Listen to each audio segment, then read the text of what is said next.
Let me first thank Phuro Innovations for inviting me. I think they are doing a splendid job by talking about, peace and politics and the regional issues. These are all very pertinent as and the issue of political dialogue, the relevance of it as we speak. The world is witnessing the high voltage tension in the Ukraine-Russian border, and the global leaders are trying to find peace through dialogues, not through, violent means at this moment.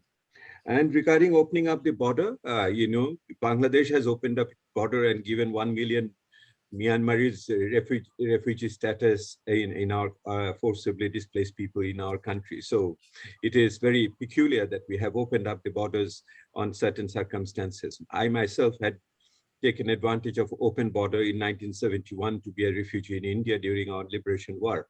So, our borders do open up for humanitarian reason as and when it is necessary under compulsion, and we have been responsive to that. I will come to the Indo-Bangla relationship a bit later, but let me address the substance of our today's discussion for that matter. I have heard very attentively to Ms. Sharma's initial intervention where she spoke about the positive peace. I was a bit surprised, why didn't she talk about justice peace? We are used to the word justice peace, not the so-called positive peace. I'm sorry about using the word so-called because many people put in different types of things over there, and I prefer the term just peace. And Bangladesh went to war. Just peace. Just peace. Just J-U-S-T. Just peace. We went to, because all peace is not just. You can have peace and you may still undermine the rights of the people and create that kind of circumstances. So I contest very friendly. No, I accept totally the positive peace. All the research that I've come across so far is Western, and all of them, they use a lot of positive peace. And just peace could be the South Asian research. That's what I'm looking for. See, I am looking for these things which possibly haven't reached a common person, a normal citizen. We don't understand. If you ask anyone what is world peace, they wouldn't understand. They would ask me, what are you trying to do? They would understand what is just peace, because a hooligan in the locality can impose peace as well by putting everybody back home before the evening, and they can also, that can be a peace as well. The totalitarian states do put in peace, build peace, but that is also not just in the sense that the human rights are not being observed over there. So that's why my approach over there is a bit different, because lexicon matters. Although we put in different types of contents in the same lexicon or the same vocabulary. But leaving aside that one, coming back to your more fundamental issue on the as dialogue, political peace, and etc. My great-grandmother, before she passed away, told me, great-grandmother, that, son, look at that, when you are invited by Phuro Innovations, don't make that more than 3 points. They're not going to remember the fourth one you're going to say. So let me make my 3 points over here.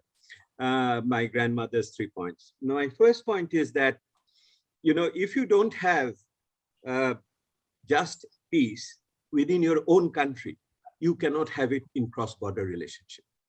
So before looking outside, please look inside.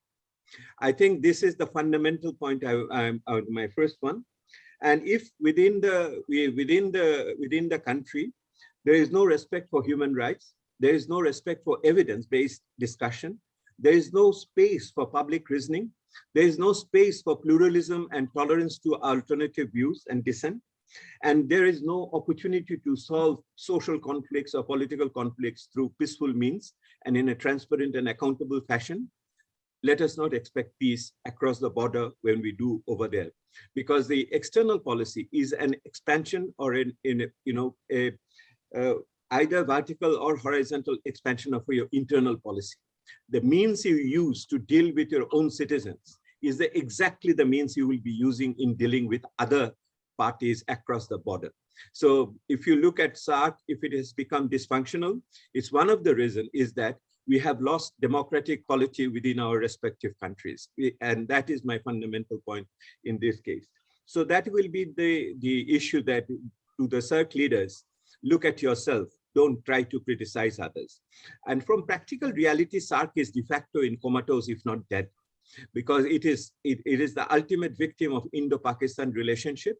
If Indo-Pakistan relationship does not get buoyed up through some other different means, then obviously SAARC as a structure is de facto done with. And the Islamabad summit is not going to take place even virtually. The second point which comes along is that the framework and how do you go about it in that. And also I will bring in the SAARC issue over here. The framework on the basis of which the shared value, the shared principles on the basis of which one should go about is the Universal Declaration of Human Rights. Universal Declaration of Human Rights Charter provides space and voice to almost all stakeholder in multi-stakeholder approach in multinational, multi-ethnic, multi-religious circumstances.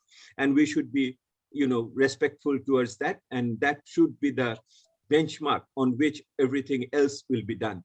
If you look at the constitutions of each of our countries, they in principle, at least rhetorically, preaches its allegiance to universal human rights, and we should really live up to our declarations and what our forefathers have promised to deliver.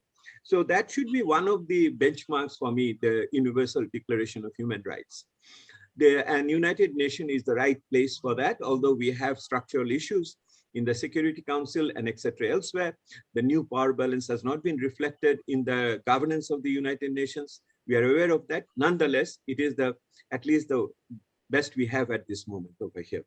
The G20s and others which sprung up here and there doesn't have that universal legitimacy which is there with the United Nations, even after everything said and done. The other benchmark for me is that the new development consensus which we have is the Sustainable Development Goals. The 2030 Agenda of the United Nations, 2015 to 2030, is possibly, which is a good framework for all countries to follow, and also for regional cooperation and regional development, with the commitment that no one will be left behind. If we apply that particular framework, then I would say no country will be left behind in the region. Not only no one, but no country should be left behind. So I would think that if in the future, if you want to regenerate the South Asian spirit of cooperation, then the Sustainable Development Goals provides us a handy mechanism. In fact, in the post-COVID circumstances, in the post-pandemic circumstances, this is possibly the most usable, serviceable, the principles on which we can rebuild our relationship, whether it is about vaccination, accessing vaccines, whether it is accessing health support, whether it is medicines and everything else, apart from other emergency help and building on trade, investment, and other issues over here. My last point, the third point, which I wanted to talk about, Indo-Bangla relationship. And I wanted to start off by saying that all of you, and I sometimes as well, go on telling we have a shared history, culture, etc., etc. We quite often really, I think, romanticize the past. And we always quite often, try to create a mythical shared values and other things over their culture and etc. I'm not quite sure that for South Asia, past is an asset. It may become baggage. I think the asset is our shared future. Future is where we should really focus on, because in this globalized and world, if we look at the geopolitics, and if you look at the bilateral relationship, everything else will unpack itself. If you look at how the technology is coming up, how the technological solutions are breaking barriers, which was unthinkable till the other day, as we speak on this virtual world at this moment with all of you over here. And it is creating a totally new world, which was not perceived by our forefathers in many ways over there. This is where the paradigmatic change has to come, with the fourth industrial revolution haunting us out there in our perspectives over there. So my point is that then who is going to take this leadership? And who is going to do all these things? So if in my internal piece, which I am talking about, an internal, respect to human rights and other issues. So it is not only that we need to look at more respectfully towards our indigenous communities, Dalits, not only to our religious minorities in our respective countries, not only stop violence against women over there, but I would also add that we need to more carefully or respectfully, caringly look at our youth community. At this moment, if you look at the countries, the educated youth, that new emerging middle class, is possibly one of the most neglected sector. It is not the elites of the country. It is not the poorest of the poor who are under your social safety nets and looked after by different yojanas and other things over there. It is the emerging middle class. It is the educated young people who are really feeling frustrated and feeling despondent, and mental stress is very high, and unemployment rate is much more higher among them than from a general average youth unemployment, which means the more you get educated, the higher is the propensity or the possibility of remaining unemployed or underemployed in certain ways. So my whole, aspiration is to look at this new young community, youth who are much more smarter than us. They are much more globalized than us, much more outward looking than us. They were possibly more human and more has shared values, would be the future leader and would come and build this new South Asia and the new world over there. That is where I would like to end. Thank you for giving me the opportunity. Right. I really like this last point of the youth. Go ahead. No. So I think we've actually not been able to, I don't think we'll be able to question you on anything, because what your grandmother said is like wisdom all enrolled into one, and you've almost answered all our questions.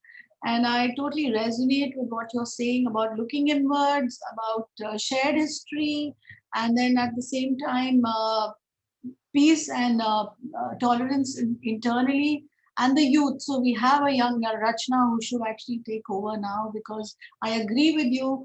I don't know about your country, but India saw the youth supporting the entire, coming forward during COVID, and actually, turning into messiahs, to save all of us who were stuck with COVID at home with nothing to support us with. But having said that, you have been cynical about SAARC and the collapsing relationship. How do you think, you keep talking about external forces coming in, how do you think we can rebuild that and bring SAARC back into what it was supposed to be?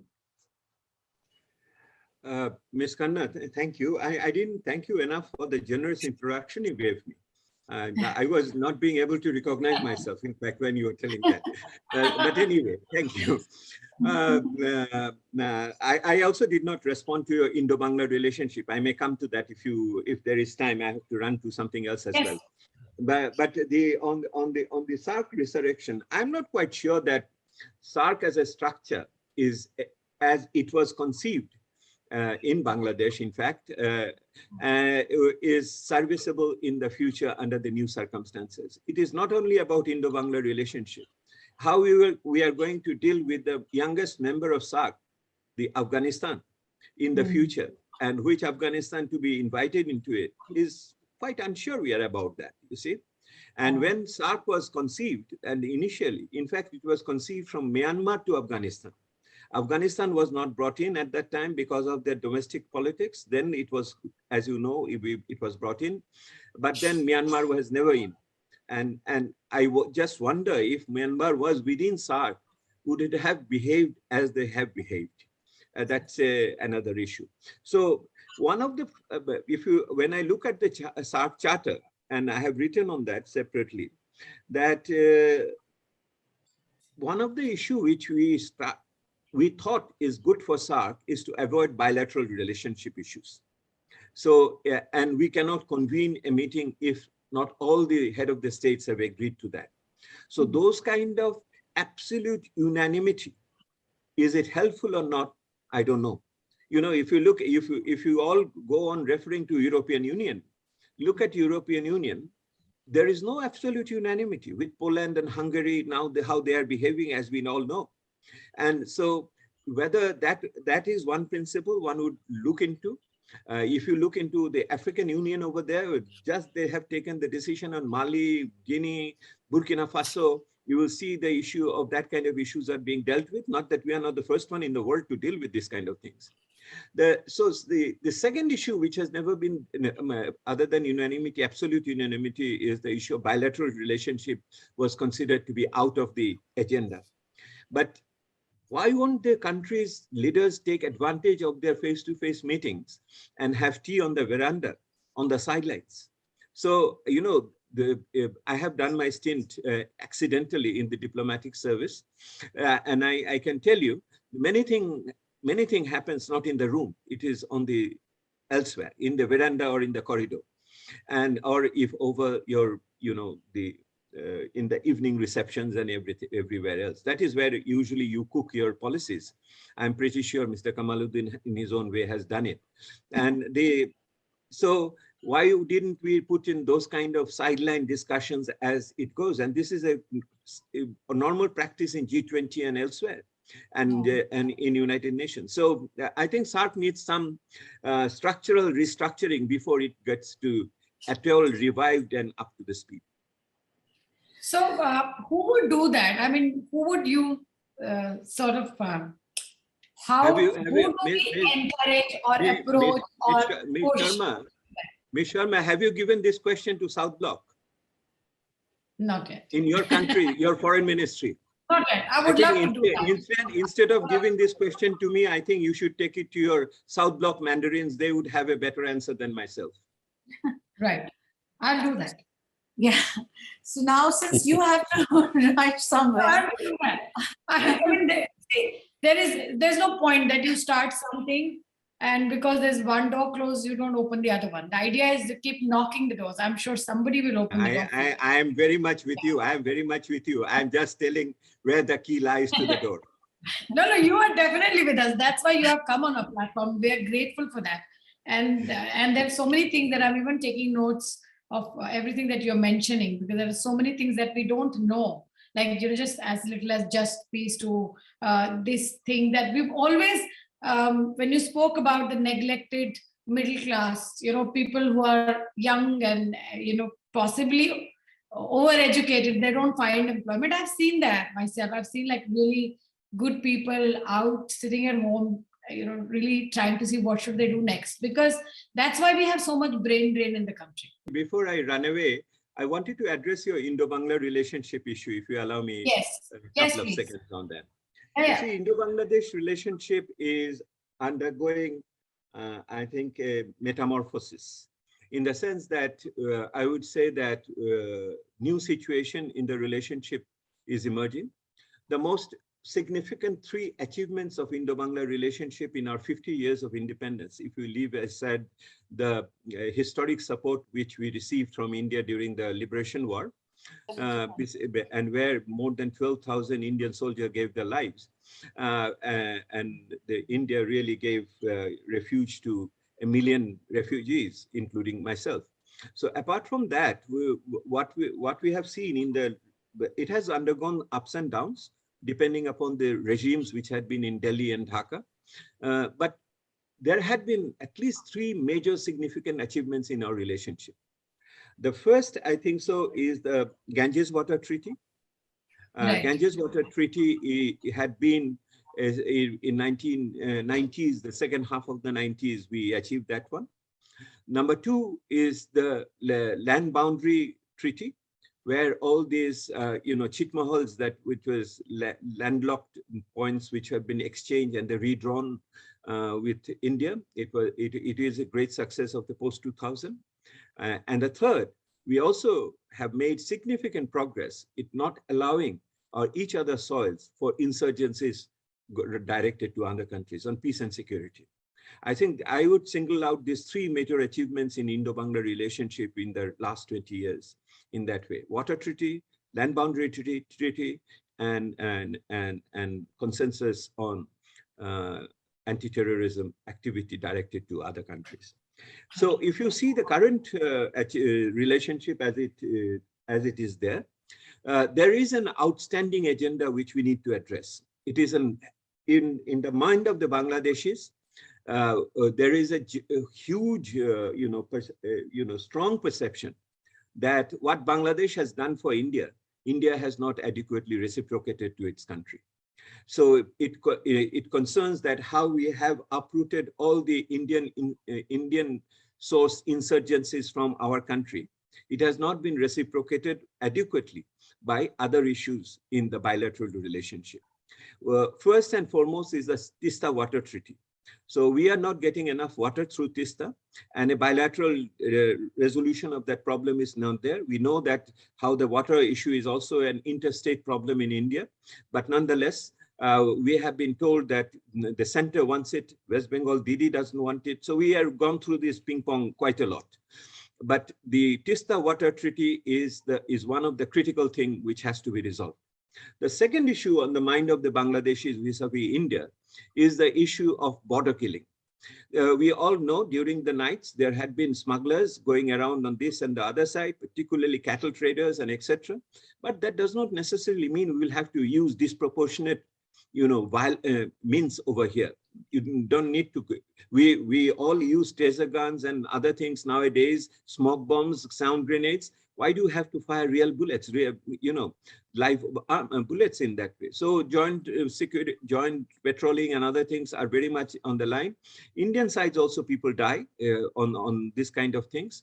But there we have opened border huts 5 kilometers on both sides to do trade and commerce. But still the border killing is a very, very emotional issue in Bangladesh on that. So there are outstanding issues. But there are new issues which are coming up. The new issue is that Indo-Bangla relationship is being reshaped, although SAARC is not there, but we have BBIN, Bangladesh, Bhutan, India, and Nepal, or BIN, Bangladesh, Bhutan, Nepal, and India, because in Nepal, Bhutan somehow opted out from the regional automobile agreement for sustainability issues, pollution issues. So the future of Bangladesh and India relationship lies in creating a comprehensive economic partnership agreement. And that will include both connectivity, trade, investment, and not only trade in goods, but also trade in services. It should include macroeconomic policy, financial deregulation, digital framework for that, logistics, and many other things. That is the future. That is the future we should be looking into. And these two countries may become the gateway to the new South Asia, which we are imagining. So as I say, these are all things in making, and possibly I would love to enjoy my pension benefits and leave it to the young communities to do those unfinished work. Thank you. Thanks a lot. You've actually summed up everything. I only want to part by asking you to give advice to Phuro on what they should do as peace messengers. You are doing what you are doing. You are doing the dialogue, which is very important. And I come from a center which is called Center for Policy Dialogue. To end with a historical, anecdote on that. The founder of our center, Professor Rehman Sobhan, a iconic figure in Bangladesh and a doyen on the profession and many other things. So he was in Cambridge, and his classmates were Manmohan Singh and Amartya Sen. In fact, Amartya Sen and myself, we went to the same school in Dhaka when Amartya Sen was here. So St. Gregory's High School in Dhaka. So the Amartya Sen in his biography, I think it is in Argumentative Indians, he wrote that, my friend, the Bengalis love Adda, that is, public reasoning or debating, or it's not benign gossiping. We know about it in Delhi as well. So they have set up a full center to do an Adda or discussion or dialogue. It is called Center for Policy Dialogue. Amartya Sen has it about our center in his biography, Argumentative Indian. So, Phuro is taking forward that tradition of public reasoning with evidence and transparency and participation and inclusivity. I welcome you. I congratulate you. Thank you. Thank you. Thanks a lot. Thanks a lot. Thank you. And what would be the advice that if you had to give an advice to the world leaders and to the leaders of SAARC? Pardon? What advice? Advice, yes. No. I think that will be presumptuous on my part to give advice on that.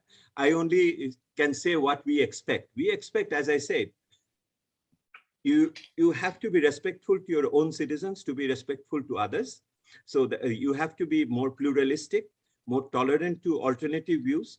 If it has to be a relationship of trust, and it has to be a relationship of mutual respect, and mutual respect means that your agenda is no less important than my agenda. If you think your agenda is more important than my agenda, then we are not having a common basis for going forward at this moment. So I think that is the point. And don't use that external. We should all understand that politicians quite use their external relationship for domestic consumption. So we should be able to find out what is for domestic consumption. Will it create indigestion or not? So that would will have to be throughout, and that's our role as a civil society and as the those who are involved in civic activism, public reasoning, including the private sector, to point out that every other time. I can only say what we should be doing. I cannot much say about what they should be doing, but they should learn from us as well. Thank you. Thank you, sir. That was a very polite way of giving us a lot of work to do. You've already given me like a couple of things to do here, and I've taken notes. So these are the things to do in next quarter. But I assure you that I will try my best to at least execute most of them, and then see if we can come back to with some results. Say, okay, this is what happened. How do we take this forward? Please always be, as supportive as you are to us today, so we can take this forward. And just to let everyone know that there are a little bit of humanitarian crisis in Afghanistan. And the gentleman who was supposed to join us, apparently, maybe because he speaks about Taliban openly and has given certain, just few interviews, that his family has been missing. I think, since yesterday he was not able to connect with them. And right now, he's absconding. We can't get through to him. So which means that there are some crises. Probably he's really lost complete touch with everyone back home. So that's what is happening. In fact, I came across one of the, I don't know how many, whoever is here online listening to us, please, this is just a appeal as a human being that I came across this. Sky News had posted an article which said that families are now selling kidneys, and they're selling their children because kids are dying of starvation. So it's not that people are not doing anything about it. I think a lot of countries have already sent a lot of help, but I feel that this is a time when we all should come together a little more and really pay attention to what's happening there in Afghanistan. And people are really needy there. We need to help in whichever capacity we can as human beings to begin with, and then keeping our political agendas aside.